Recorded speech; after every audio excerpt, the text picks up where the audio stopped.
பாஜகவுக்கு வாக்களிக்காதவங்க எல்லாரும் தீவிரவாதிகள் போல பேசுறாரு.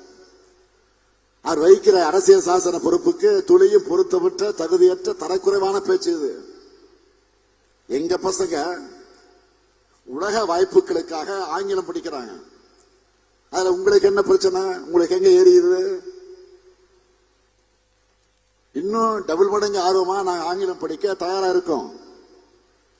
இந்தியா முழுக்க இந்தி பேசாத மாநில மொழிகள் இன்னைக்கு உயிர் போட இருக்காங்கன்னா அதுக்கு காரணமே தமிழ்நாடு உயிரை கொடுத்து மொழிப்போரில் ஈடுபட்டதுதான். தமிழ் மொழி பற்றி தமிழ்நாட்டுக்கு நீங்க வகுப்பெடுக்க வேண்டாம். அந்த பாடத்துல PhD வாங்கினவங்க நாங்க. சட்டமன்றத்தில் எல்லா கட்சி உறுப்பினர்களும் கலைஞர் பேர்ல கும்பகோணத்தில் பல்கலைக்கழகம் அமைக்கணும்னு கோரிக்கை வச்சு அதுக்காக மசோதாவை நிறைவேற்றி அனுப்பிச்சா அதற்கு அனுமதி கொடுக்காம 3 மாசம் கிடப்புல போட்டுட்டு குடியரசுத் தலைவருக்கு அனுப்பினார். நான் கேட்கிறேன், குடியரசுத் தலைவருக்கு அனுப்பி வைக்கிற அளவுக்கு அதுல என்ன அரசியலமைப்பு சட்ட பிரச்சனை இருக்கு? அவர் கிடப்புல போட்டதை மறைக்க குடியரசுத் தலைவர் மேல பழிய போட்டு தப்பிக்க பார்க்கிறார்.